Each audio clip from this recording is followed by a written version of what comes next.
Hello, and welcome to the 2021 Global Peace Convention. We are delighted that you are joining us for this session on transforming education for the future. My name is Tony Devine. I'm the Vice President of Education with Global Peace Foundation, and I'm honored to be your moderator. The global pandemic has underscored the need for readiness in online access, quality of education, and well-being of students and teachers. In our session today, our wonderful panel will explore new trends, ideas, policies, and innovations underway to prepare students to be successful in all aspects of their lives and have the agency to contribute to the creation of flourishing societies. The flow of our session starts with short presentations from each speaker, followed by a panel discussion, and we'll conclude with a question and answer portion. You can access each speaker's bio and information on your screen. There is also an Ask Question function on your screen where you can type in your questions. So let's begin with brief presentations from each of our wonderful speakers. Please join me in welcoming our first speaker, Darla Deerdorf, Founding President, World Council of Intercultural and Global Competence. Darla, you have the floor. Thank you so much, Tony, and it's such a pleasure to be here with all of you. And thanks so much to the Global Peace Foundation for putting on this amazing convention. I am excited to share with you some of what's happening at the global level, and just briefly, and then perhaps we can explore more later in the question and answer time. So I've been working both with the Organization for Economic Cooperation and Development on several different projects, as well as the United Nations, specifically through UNESCO. And I just wanted to highlight a few happenings at the global level in this regard. And I know some of my fellow panelists will be talking even more in depth about some of this. Two projects through OECD. One is the Education 2030, and many of us here on the panel have been involved with that. And I believe my colleague Len will be sharing more with you about the Learning Compass during her remarks. But what stands out to me through a lot of the work that's being done around the world on the Education 2030 through OECD is indeed the focus specifically on well-being, and then also on agency and the importance of student agency, teacher agency, and then co-agency together, of really taking charge of one's own learning and building that capacity. So that's what has really stood out to me in some of the work around the Education 2030 work from OECD. Also from OECD, I've been involved in working as one of 4 experts with the PISA, the Program in International Student Assessment, Global Competence. And as many of you know, PISA is given every 3 years to 15-year-olds around the world. And so in 2018, the PISA test focused in part on global competence, which was incredibly exciting. And you see in the slide here the framework of global competence that was used in helping to frame some of the questions that were given to 15-year-olds around the world. And so there's that piece of it, and happy to talk more about that later. I think just to add that the global competence or intercultural competence focus is needed now more than ever, given the increasing divides that we see in our societies that have been brought even more to light through the COVID pandemic, and also what we're seeing as a kind of a pandemic of hate around the world. And so given these kind of twin pandemics, this focus on global and intercultural competence is needed now more than ever, which is also the focus of the World Council too. Now, with the United Nations, the couple projects there. One is that I've been working with UNESCO on an intercultural methodology that really helps participants practice these vital intercultural skills. I'm happy to talk more about that later. It's through a methodology called Story Circles, and it's available as an open access manual in 5 different languages. Then on the next slide, you'll see briefly that UNESCO has also been working on the futures of education And you'll see some of the key aspects there around lifelong learning, integration of various skills, and curriculum goes beyond disciplines.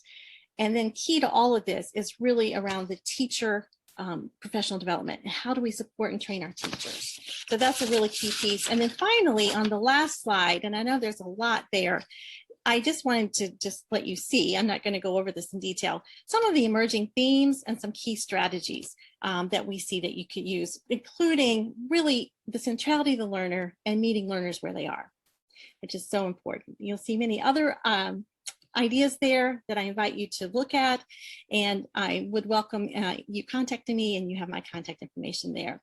So thank you so much, and I look forward to our discussion that follows. Yes, thank you, Darla, for those keen insights, and also for sharing some methodologies on how our world can become a lot more connected beyond these divides of race, culture, religion, tribe, and so on. I think people have a lot more in common than what divides us. I'm pleased to welcome our next speaker, Vishal Talreja. He is the co-founder and trustee of Dream a Dream in India, great organization. Vishal, it's all yours. Thank you, Tony. It's a pleasure to be here. And thank you, Darla, for setting the context so beautifully about what's happening globally. I want to bring the context of India. That's where I'm based, that's where I work, through the story of Amreen. Amreen is a young woman in a social, emotional, and life skills learning program that we run. And this is what happened in way back in 2019.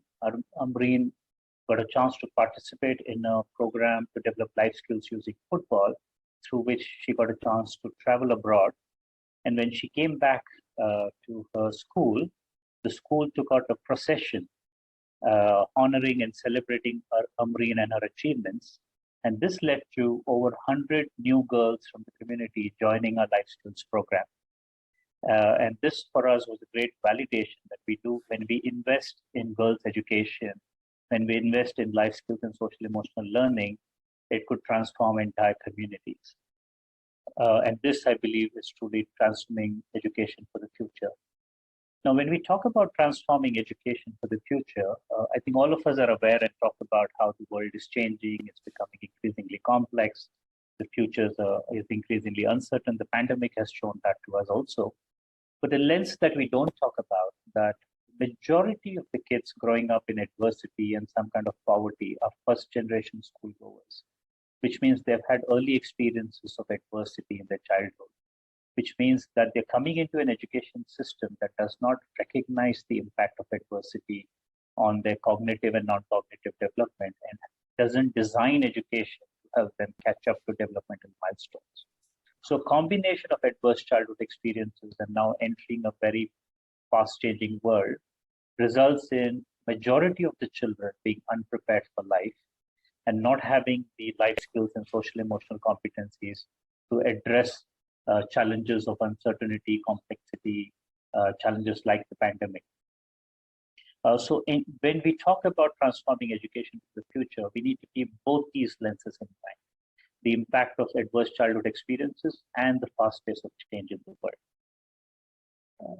When we keep that in mind, some of the themes that are emerging in our own conversations and narratives, that when we look at education, traditionally education has been linear, has been focused on academic achievement and preparation for work and life in largely extractive industries. But increasingly, conversations of education transformation are more holistic. Keeping the child at the center is also about impacting the environment around the child, the larger ecosystem, the society, and the planet. So when we do design education for the future, I think the themes that we need to keep in mind is one is we design education models and pedagogical approaches that address adversity, and they come from spaces of being trauma responsive. Increasingly in the pandemic also, this has become very clear. Second, moving beyond traditional notions of academic excellence, we move to ideas of thriving, where it's not just about thriving of the individual, but also thriving of their family, of the larger society, and thriving of the planet. How do we prepare children to really look at thriving across the spectrum of intra, societal, and the planetary level? education moving towards more well-being oriented focus. The OECD itself with its Future of Education project is moving towards well-being. Also exploring the intersectional and contextual nature of education.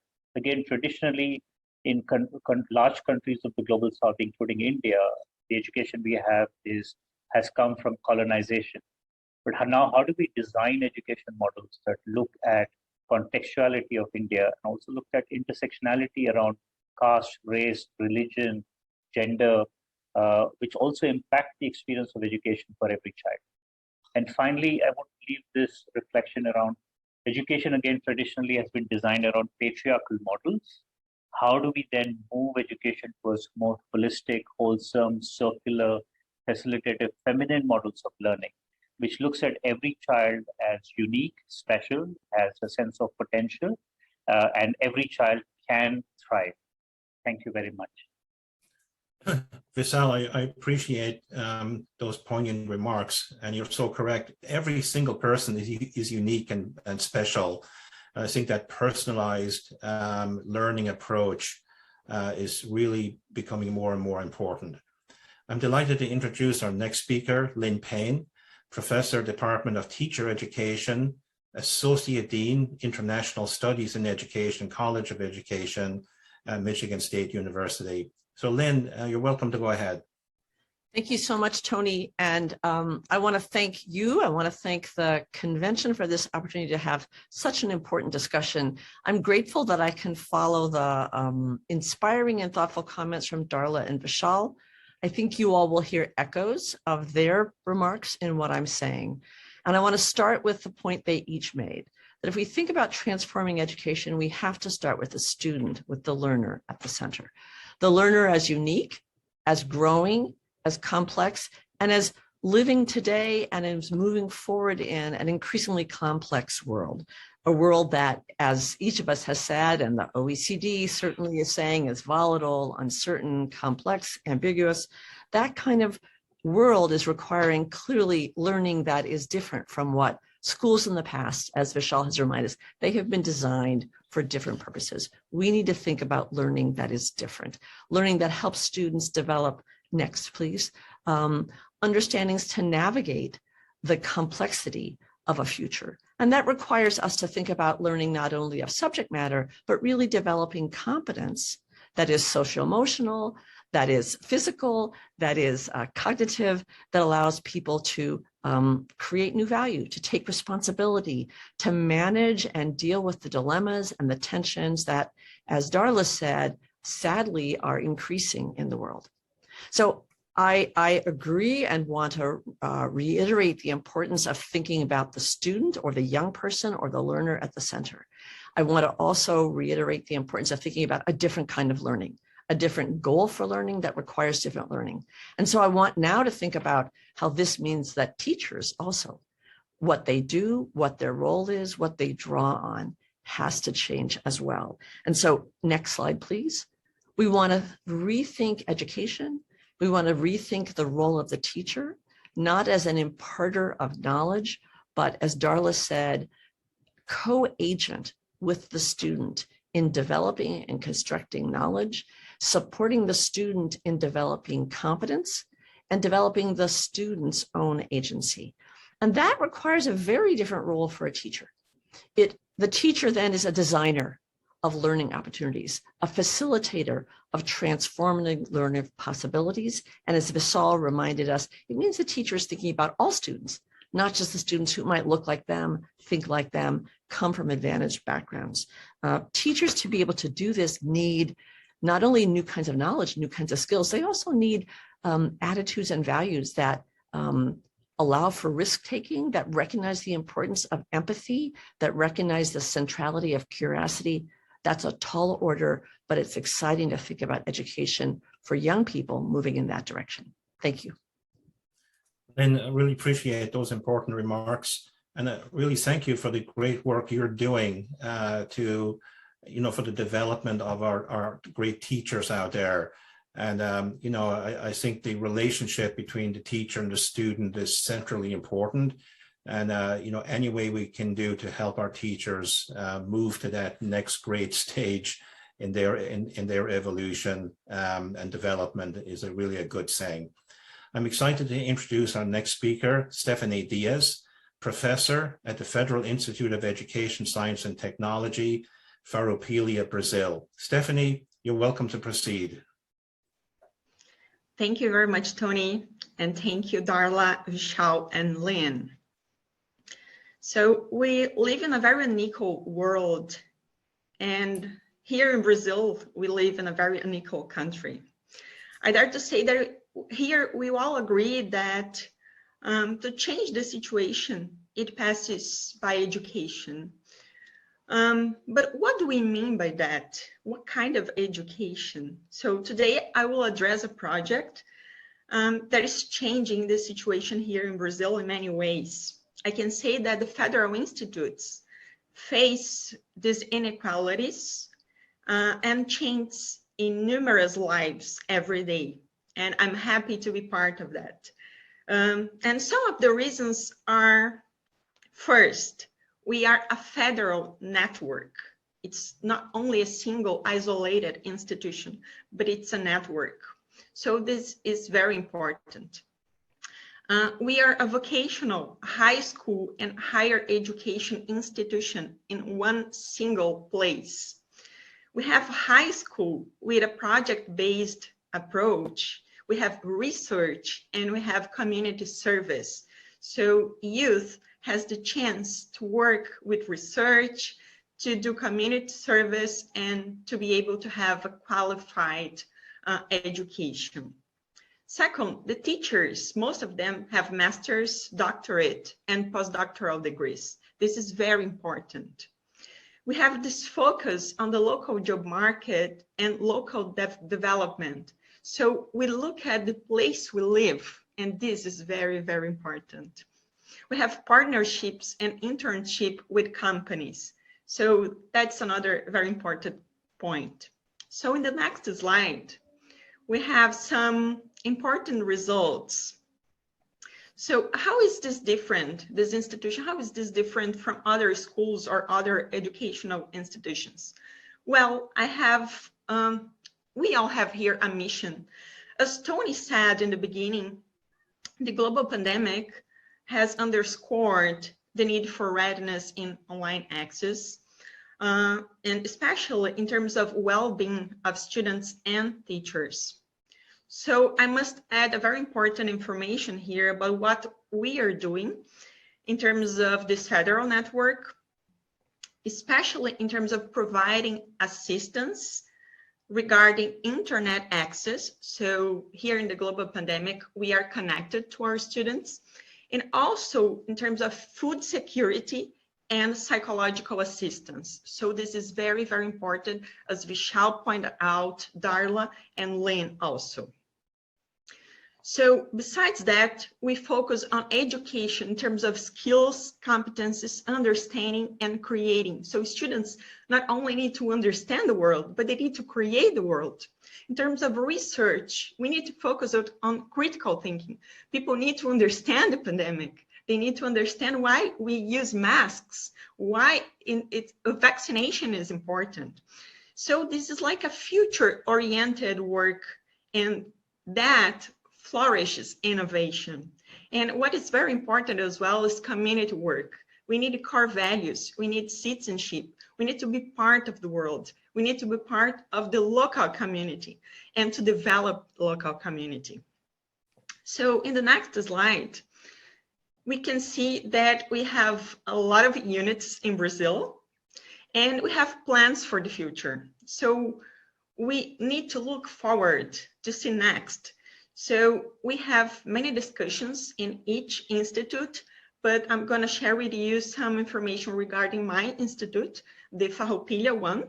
So we have a partnership with Global Peace Foundation, and we're building this capacity building for the teachers, the professors, the guiders, the one who lead also and are co-agents with the students, as Darla and Vishal and Lynn pointed out. So we have to focus on the professional development of our teachers because we are part of this community. So finally, I can share with you some pictures. because the focus here are the students. We need to change the world by changing people. And I think it's what we do here in the Federal Institutes. So we look at the youth as change makers. So they can change the local community, they can change nationally the scenario, and hopefully internationally when they show what they do here, and we can help them doing that. So thank you very much, and I'm looking forward to our discussion. Yes, thank you very much, Stephanie, and for all the good work you're doing to put all the stuff we're talking about here into action, right? All of this is not worth much unless it translates into models and reality. Last but not least, I am happy to introduce our final speaker, Charles Fadal, founder and chairman, the Center for Curriculum Redesign. So Charles, I welcome you to go ahead. Thank you, Tony, and thank you everyone for being with us. We are talking here about country-level competencies. The point is, we've all agreed for now a long time that countries need to develop more than just knowledge, more than just economics. So we were interested to figure out, well, where were they in having done so? And with a sense of urgency, we are all facing a lot of tragic difficulties around the world. And so just proceeding at traditional pace is not good enough. So we started looking at what have we done beyond knowledge. Next slide. Since I wrote my book, 21st Century Skills, in 2009, a lot of countries have adopted language related to skills and character and meta-learning. And this has served as a cornerstone for the OECD Education 2030 project, which is great. But next slide, what I found rather disappointing is after 12 years, not a single country of the ones we surveyed on the map has significant professional development with the teachers, nor do they have assessments of these competencies. So again, we're talking about critical thinking and so on. No one has done serious work except putting words on PDFs. Now, we have a large amount of work in my center on exactly how to do that in a proper way and embed that in the knowledge, not just as a separate layer. But we also wanted to understand, so from a country standpoint, where do people rank? So we constructed an index like you would, for example, for university rankings or things of that nature. And next slide. What it has shown us is that, yes, we will find a lot of Nordic Baltic countries at the top of these ratings. But look how interesting it is. We find Thailand, we find Brazil, we find Mexico, a number of middle-income countries that are doing well. And, Stephanie, with the COVID in Brazil, clearly you had to demonstrate that courage. So thank you, good thing you had it. So you see, it allows us as jurisdictions to decide what do we focus on next, rather than trying to focus on the things that society is already good at, because society has created that capability. Remember, education is not the only, formal education is not the only way to educate. There's informal education that takes place. So final slide. You also see that even if you look at silver and bronze medals, sorts of things, you find that there are a number of other middle-income countries that are doing relatively well. So the same way we talk about the whole child, we need to talk about the whole country. And one last thing, you may not find low-income countries simply because they don't have any data. We could not construct the indices. So it may very well be that a very low-income country may be the best at resilience or whatever. We simply don't know. Anyway, thank you very much. Looking forward to more. Yeah, Charles, I appreciate your keen perspective. And I think you're pointing out here that, what we're talking about here, the future of education, what is it? What are the values, skills, knowledge, and values that students need? But then the next big part of this is implementation.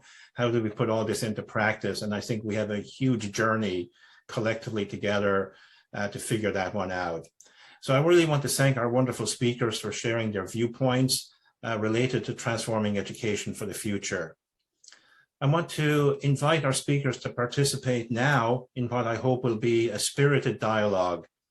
We are all very well aware of the challenges in effectively preparing students for the future. So I would like to ask our speakers to think about the important things that need to be put in place in terms of values and skills, especially that would enable our students to be well prepared for the future that is constantly changing and to become good citizens in their communities and countries. So I would like to open up the floor to our speakers right now to start the dialogue. Okay, Stephanie, I see your hand is up. Go ahead. Yes, Tony. We often think about knowledge, and we discuss that as teachers, as professors, as educators. But I think to be smart is not enough. And you can see that we have a lot of smart people in the world. There needs to have a lot of problems in the world. So it's so important right now to cultivate values. And it's so hard as a teacher, I can say that, to teach values. So I think it's so important for us to have this kind of discussion and have great people here to think with us, because as Vishal said, we need to prepare people for life. And it's hard to do that because schools are so focused on knowledge, on skills, and sometimes we forget the most important thing, that it's to have like this preparation for life, this preparation for society, to solve very important problems, and to have in mind that we live together in the same world, that we have these different countries operating as different institutions, but we are here as one world. It's so hard to teach values and to have this perspective sometimes. So I think it's so important to have Darla and Lynn and Charles and Vishal here to show that we have different countries discussing the same thing, that is education. And sometimes it's so hard to teach the basic and the most important thing. Yes, thank you very much, Stephanie. I think you're zeroing in on something really essential here. So Darla, handing it over to you. Sure. I just want to build on what Stephanie was saying. Thank you very much, Stephanie, for sharing your insights there. And one of the themes that we've noticed coming out of the different work at the global level, OECD and UNESCO and so on, is this focus more on lifelong learning. And that gets to what you're talking about in terms of preparing our students for life and for their lifelong journey, that one that is grounded in the values. And so I think that's really a key piece. The other thing that struck me as I was listening to my colleagues here is to step back and really look at the importance of what we're doing for our teachers and how we are educating our teachers. That is absolutely essential to really focus in on that professional development for teachers. I know a lot of some of the research I've done and others have done have shown really that those teachers hold the key to a lot of what we're talking about in terms of rethinking education. And I'm so inspired by the comments of my fellow panelists here, and look forward to their continued thoughts on this as well. Yeah, thank you, Darla. And just picking this up a little bit more, the theme of our convention is moral and innovative leadership. I think a teacher who's a moral leader has the life arc of his or her students at heart, rather than a focus on final exams. Lynn, back to you. Thank you. I want to pick up on that comment, Tony. I'm glad you reminded us and reintroduced the word moral. I think whether we're talking about values or whether we're talking about knowledge, there's a danger where we begin to have a list.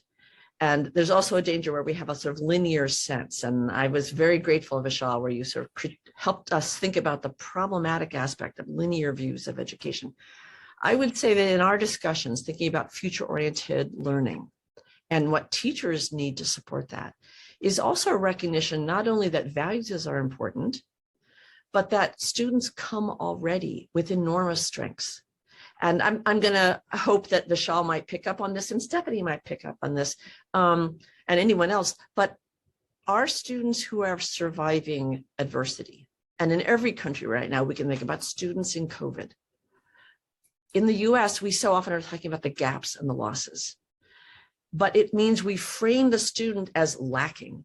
And as we think about the moral leadership, it is in a sense recognizing the strengths and the possibilities in each person. And sadly, I think too often in the traditions of education and in the way we support teachers, it's about reaching some external goal and not saying what strengths, what assets does this young person bring, particularly communities of young people who most often have been marginalized. And so how does their surviving adversity, how have they developed resilience? How have they developed understandings of mathematics? How have they just developed life skills that could be capitalized as opposed to relegated to irrelevant to education? So I think that's a big challenge for education systems, a big challenge for assessment, but also really a huge goal for us to ask teachers to engage in that reframing of how they think about their students. A great point there, Lynn. You know, each person and each teacher, for that matter, has a unique set of strengths that nobody else has. So, you know, it'll be a wonderful thing if we start discovering those, right? And rather focusing on the deficiencies. Vishal, I think you can be picking up here at this point.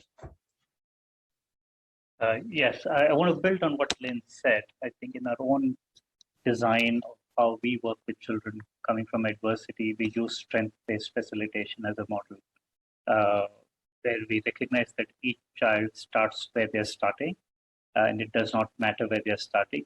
And it's also about not trying to get every child to a similar endpoint, but it's more about the journey of each child. And that also impacts then the assessment, because assessments today are designed to exclude, designed to rank, designed to decide success and failure. And we need to move conversations of assessments to track individual, unique journeys of each child. And that's how we will start moving away from the linearity of education. Otherwise, we will continue to have an education model that excludes rather than includes, and we'll continue to see inequities rising, especially now in the context of, say, the pandemic, the rising climate crisis, the refugee crisis. We are seeing new kinds of inequities emerge, in addition to what we already have of race, caste, class, income, but new kinds of inequities are rising. But education models are not catching up to these new realities. So how does, for example, in Finland now, with more levels of refugee populations, you design for equity and inclusivity in education? So even though Finland might be doing very well in education, it's a new challenge for them. That how do you now design for equity and inclusion? So these questions are very, very critical. And I think just to add on to the kind of skills and values that are needed, I think they also need to look at the realities of today and the future. If the realities of today are largely around high levels of polarization, high levels of misinformation and fake news, the rising climate crisis, then what values do we need to have in education systems? Could we move away from more cognitive thinking, skills and competencies to things like love as a value system, and to challenge that radically, that can love be brought in as a value system? Can empathy and care and compassion be brought in as a value system? Because these will then, what will be needed for our young people to deal with some of these complexities that we're dealing with right now.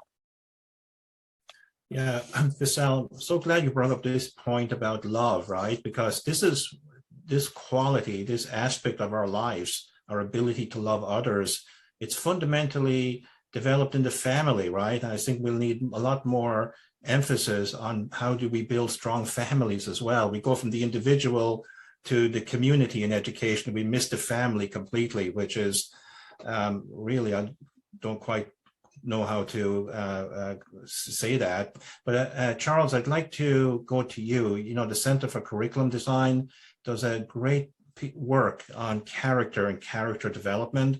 Where does that play? Character is the foundation of leadership, after all. Can you help us out with your perspective on that? Certainly.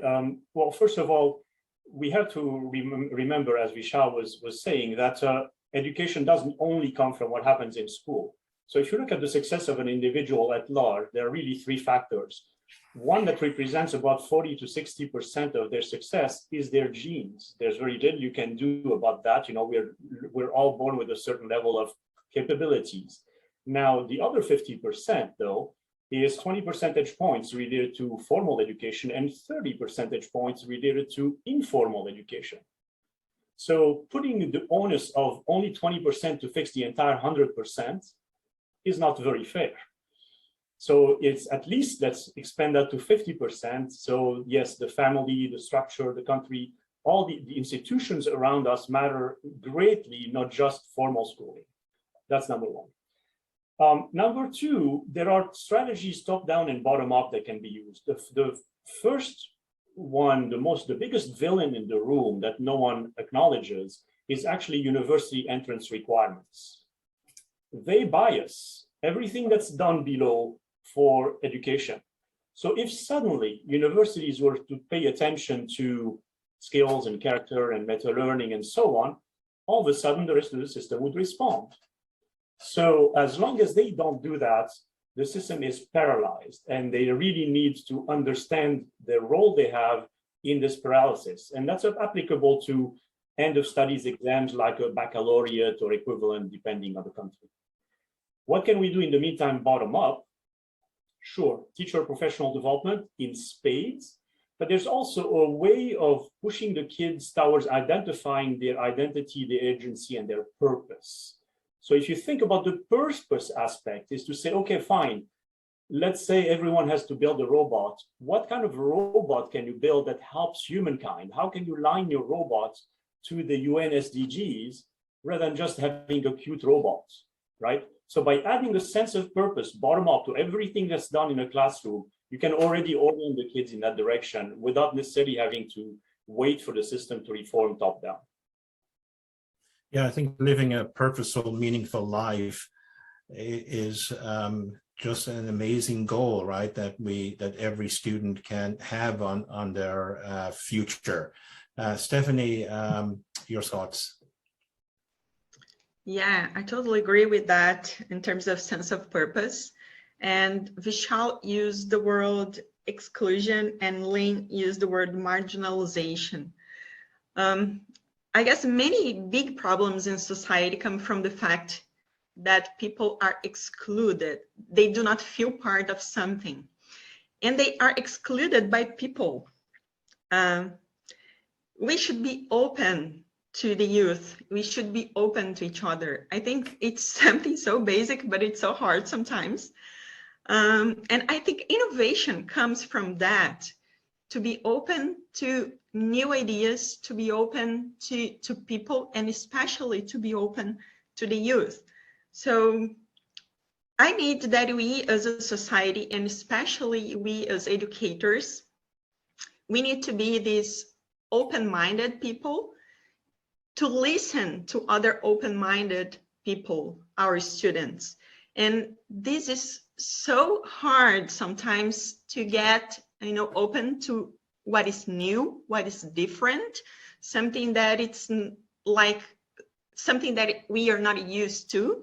But I think innovation, values, all of that passes by listening and being open to what is different, and to make, the other feel that he or she is part of something that we also are part of. And I think it changes a lot, especially inside educational institutions, but I think in terms of society as a whole institution. Yes, thank you, Stephanie. And I want to thank our entire panel for really an amazing discussion we were having here. I'm sorry to cut it short here. We could go on for another hour easily, but you did share really insightful points here. We've received a lot of great questions, and we will try to get through as many of these as we can in the time that we have left. So our first question goes to Darla. Darla, you are one of 4 experts involved in advising the OECD on the PISA Global Competence Test that you referred to earlier, that was given to 15-year-olds in 2018. Can you tell us, what stood out in those results in terms of its implications for school leaders and teachers? Sure. Thanks so much for your question. And the results of the global competence piece actually just came out a few months ago in this big volume of over 400 pages. So there's a lot there to understand. But trying to distill it down to what were some of the key pieces that stood out to me, I would say three. One is that global competence can be taught, but this has been kind of a controversial issue if you can teach it or not. The results showed, yes, you can, and it matters about the activities and the intentionality around teaching it. And one of the things that stood out in that regard is that activities around conflict resolution really make a difference in global competence development. So I wanted to mention that. Second is that language matters, that those students who spoke numerous languages did better in terms of how they were scoring around global competence. And so language makes a difference. And third, again, what stood out is how important professional development of teachers is in terms of preparing our teachers to be able to guide students in that global competence development. So those are the three pieces that kind of stood out to me. And looking through all the 400 plus pages, there's a lot more there, but I wanted to bring those three forward. Yeah, thank you, Darla. Appreciate that. Vishal, our next question goes to you. We are 2 decades into the 21st century. During 2020 and 2021, our world reached an inflection point. So going forward, what kind of foundational focus will lead to a peaceful and prosperous world in your view? That's an important question, Tony. Thank you so much for asking that. I think it's absolutely important to recognize the trauma that young people across the world have faced because of this pandemic. It's a sudden shock to the body, right? When the whole world went into lockdown and schools closed for 1 billion and more kids. So the first step really is, as we move forward, is being trauma responsive. What that means from an education lens is when kids start coming back into formal learning environments, how we invest in their well-being, how we invest in their own sense of helping them feel grounded again, feel connected to themselves, feel connected to each other, and to invest in helping them create meaning of what happened. You know, everywhere in the world, we talk about learning losses and learning gaps. What we don't see is that in the last 1 year, it's probably been the biggest life lessons our kids have had. And this life lesson could potentially decide how they show up in life itself in the future.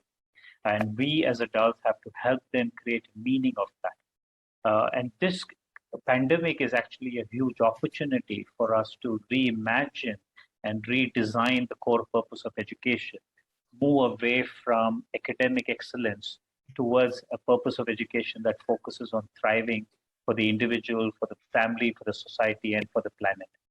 So that's what I would hope we could do. Yeah, thank you, Vishal. And again, really important that we include the family here in the equation and not to skip it. Your question, Lynn, is, as we have been discussing, to effectively prepare students for future success, the role of teachers needs to change. So can you describe what these new roles look like?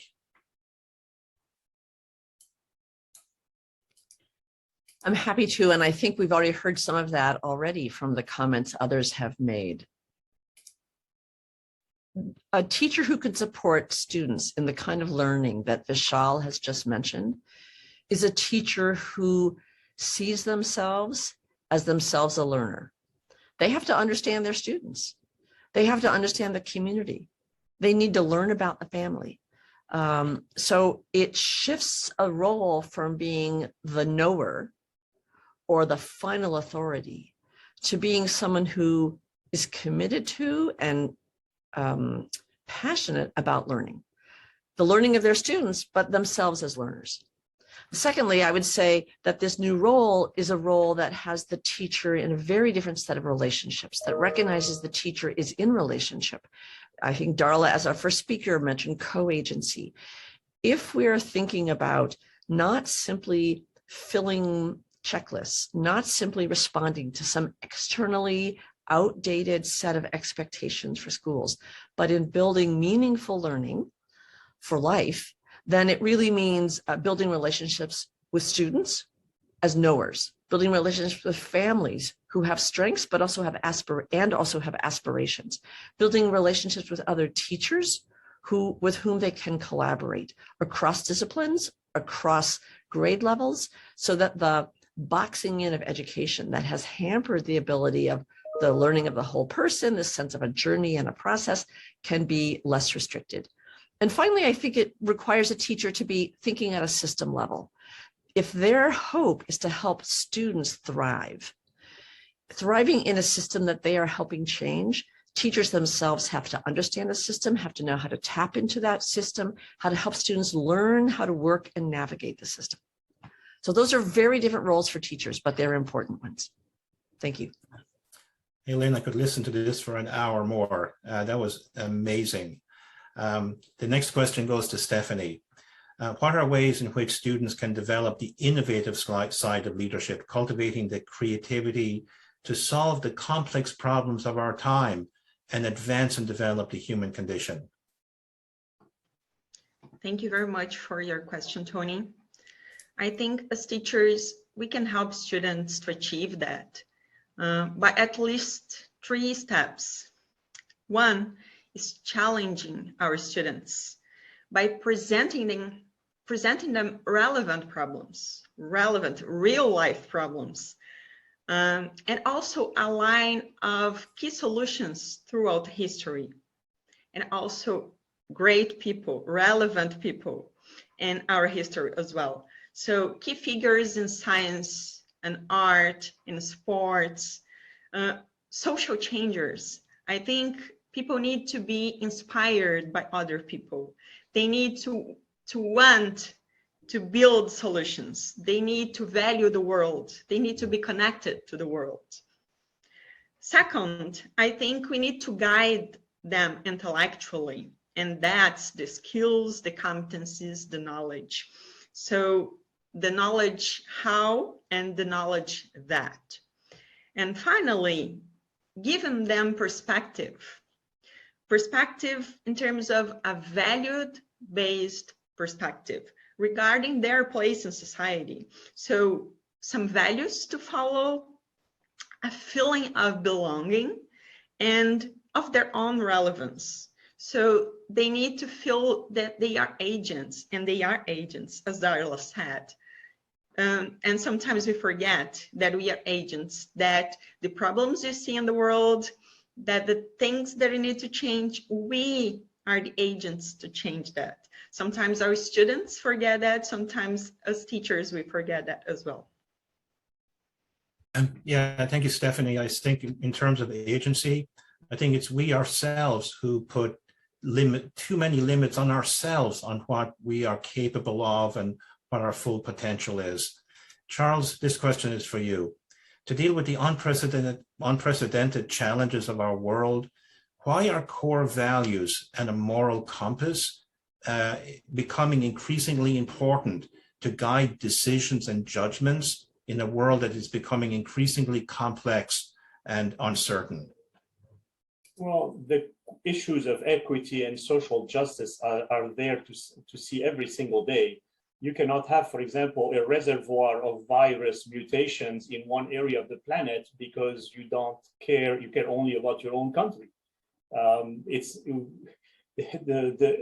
the American Revolution, there was a saying of, we're either going to be hanging together or we shall hang separately.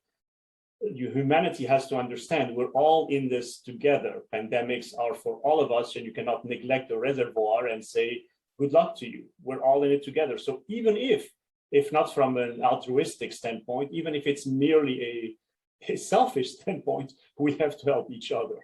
And everything else you've seen in terms of global warming and inequities around the world, they're all related to the same kind of me first and me only thinking, rather than more collective thinking. Look at the countries that have done so well on our work.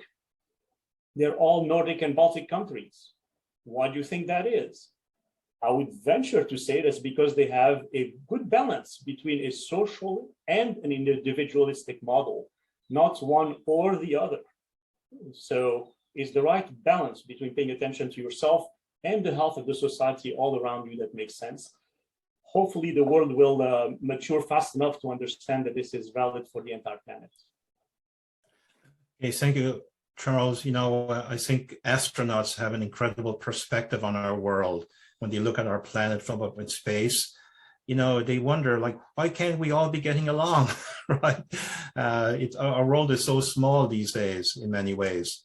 And Darla, we have the same vantage point. All we have to do is look at the universe above us and realize that we are an infinitesimal speck. And that alone should give us a little bit of humility as a humankind, and just look at the vastness of the universe. So we can do just as well as the astronauts can in just looking in the other direction. Yeah, we're talking about leadership here. I'm so glad you mentioned humility, Charles. That's a very important dimension of leadership, in fact.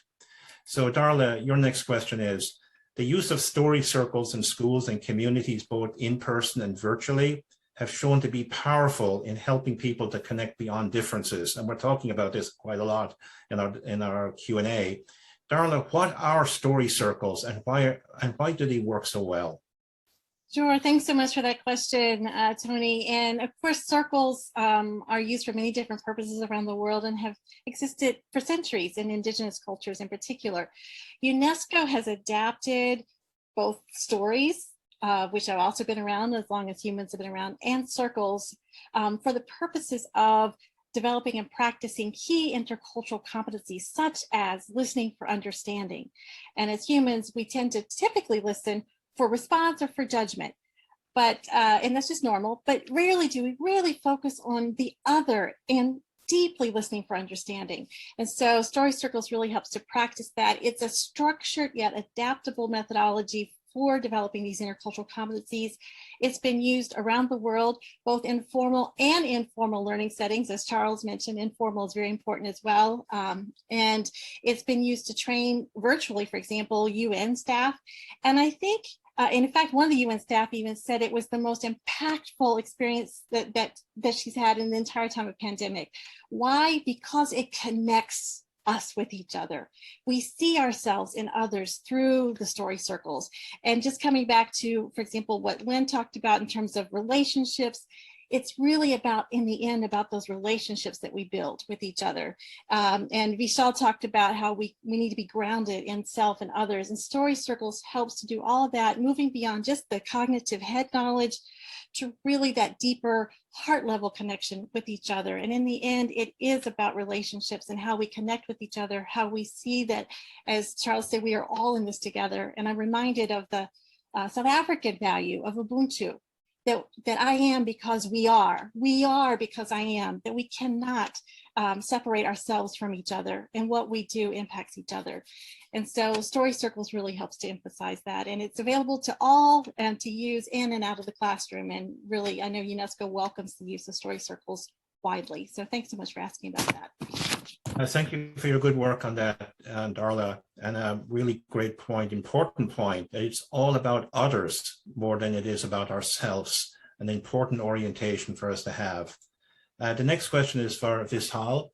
Knowledge, skills, attitudes, and values are important competencies for students to develop.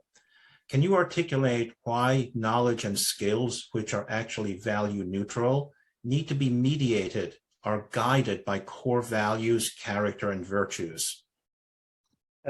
Absolutely, Tony. So let's work on an example.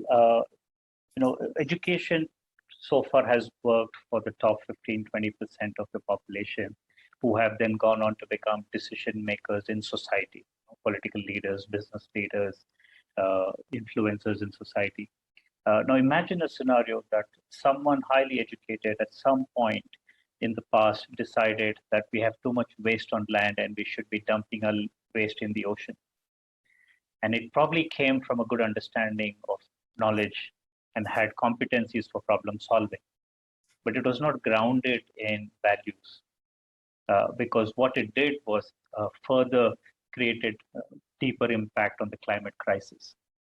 So why then we need to broaden the scope of education beyond knowledge and skills and integrate knowledge and skills with deep level values is so that then when we are making choices as decision makers, we ground those choices on how it's going to impact others around me, how it's going to impact the larger society, how it's going to impact the planet.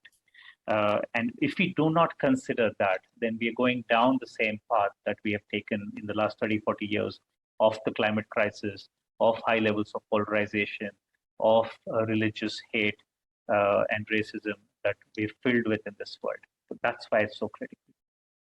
Yeah, thank you very much, Vishal. And we know that technology is powerful today. It can scale a very good idea or a very bad idea. And I think this is where these essential points of values and core values come in more and more than ever before. Lynn, your question is, what steps can teachers take now to be designers of learning, as you talked about earlier on, and make efforts with bottom-up innovation in their classrooms and schools? Let me just give a couple comments about this. First, I think that teachers can start working with their students in designing learning so that they don't treat the students as the objects of learners, but as thinkers with them about not only what learning is desired, but what might support it. And in our OECD Education 2030 Phase 2 work, which I'm drawing on and talking about teachers, it's been very important to be able to welcome the voices of students, and consistently students are able to speak with eloquence, each in their own way, about the powerful ways in which they understand ways that can support their learning, and that when they are in learning situations where teachers invite them into that, they are able to create much more successful learning for themselves, for their classmates, and for the teacher. They also can speak in ways that make me as a teacher educator, very sad about the ways in which they have great ideas that are going unlistened to, that teachers are not aware, that teachers may be thinking they're creative, they're doing new things, but they are doing that completely, in a sense, on their own. So the first would be to engage in designing where you are working with students in the process. Another would be, and this is back to my relational piece, there are teachers in their buildings, in their school districts around the world who are working on this. And I think the enthusiasm you can see in our panel about the ways in which it's exciting and stimulating and heartening to hear the echoes across conversations from different communities. Teachers also get strength in that. And so the ways in which teachers can join and build networks is a great resource. I'll stop here. Yep. Yeah, thank you very much, Lynn. And unfortunately, we couldn't get to all your questions, but I really want to thank Vishal, Darla, Lynn, Charles, Stephanie, for the wonderful insights that you have actually shared with us here today. We would love to get your feedback as audience members of this session. So I'd like to invite you now to take the survey on your screen. I will pause for a few seconds while you find the survey. As you are filling out your survey, I would like to draw your attention to the Global Peace Convention main plenary on August the 14th, that will be repeated on August 15th, that you should not miss. There are many other sessions to attend for the remainder of the week. Try to attend as many as you can. I would like to thank all of our supporting partners for their great contributions to the 2021 Global Peace Convention. And I encourage you to visit their virtual booths in the exhibit hall. You may continue the dialogue and connect with people in the discussion forums within the networking lounge. And lastly, a quick reminder that you can earn your professional development Peace Builder certificate, and you can find details about that in the virtual environment. So I really want to thank our panel, and I want to thank our audience for joining us in this session.